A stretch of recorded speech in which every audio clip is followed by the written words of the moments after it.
یہ بات ہے قرآن کی، یہ بات ہے اس انسان کی جسے اللہ نے کہا میں تمہیں دکھ دیتا عذاب دوں گا۔ نہ اس کا مال اس سے کام آیا نہ اولاد۔ کوئی نہیں، مجھے بچاؤ، میرا مال۔ بات ہے قریش کے اس سردار کی جس نے اپنے ہی بھتیجے کے خلاف جنگ کا اعلان کیا۔ یہ بات ہے اس شخص کی۔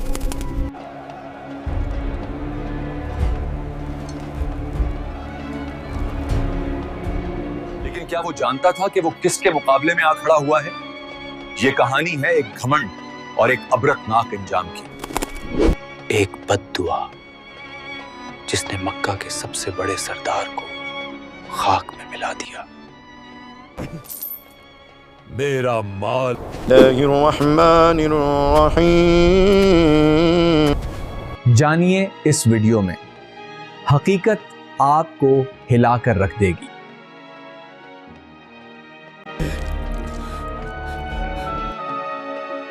مکہ کی صبح تھی، سورج کی کرنیں ابھی پھوٹ رہی تھیں کہ اچانک صفا کی پہاڑی سے ایک آواز گونجی، یا صباحا۔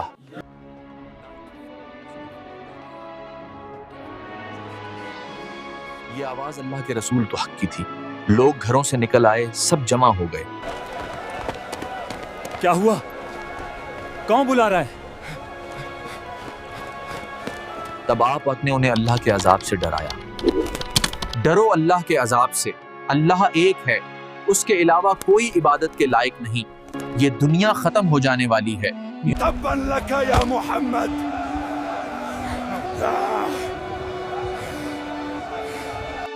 ابھی بات مکمل بھی نہیں ہوئی تھی کہ مجمع میں سے ایک شخص غصے میں کھڑا ہوا۔ یہ کوئی اور نہیں، نبی ترا کا سگا چچا ابو لہب تھا۔ اس نے بھری محفل میں نبی صلی اللہ علیہ وآلہ وسلم کی شان میں گستاخی کی۔ تبالک، یہ الفاظ تھے ابو لہب کے۔ اس نے پتھر اٹھایا اور چیخ کر کہا، بربادی ہو تمہارے لیے اے محمد، کیا بس اس لیے تم نے ہمیں جمع کیا تھا؟ نعوذ باللہ۔ تبا لک یا۔ مگر خدا اپنے پیارے کی بے حرمتی کیسے برداشت کرتا ہے؟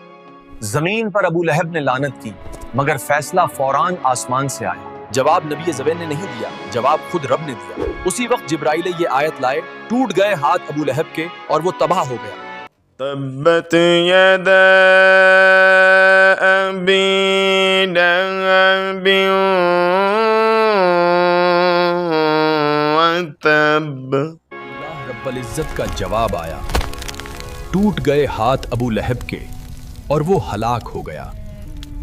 وہ صرف جھوٹ موٹ کلمہ پڑھ لیتا اور کہتا دیکھو محمد بھلا، تمہارا قرآن کہتا ہے میں ایمان نہیں لاؤں گا، لیکن میں تو مسلمان ہو گیا۔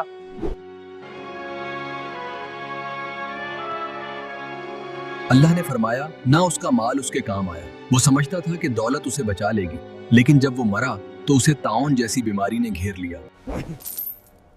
میرا مال مجھے عذاب سے بچا لے گا۔ ما اغنى عنه ماله وما كسب۔ کوئی نہیں، مجھے بچاؤ، میرا مال، میرا مال۔ نہ اس کا مال اس کے کام آیا نہ اولاد۔ ابو لہب کا مطلب ہے سرخ و سفید چہرے والا۔ وہ بہت خوبصورت تھا، لیکن اللہ نے اسی لہب یعنی چمک کو جہنم کی آگ کا شعلہ بنا دیا۔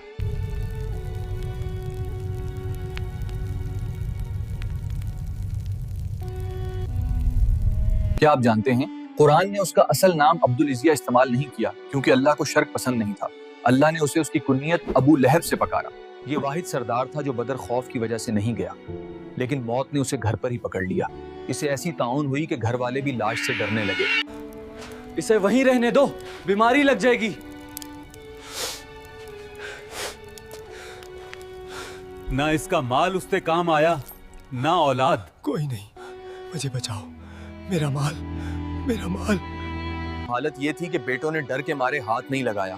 لاش 3 دن سڑتی رہی۔ آخرکار مزدوروں نے لکڑیوں سے دھکیل کر اسے گڑھے میں پھینکا۔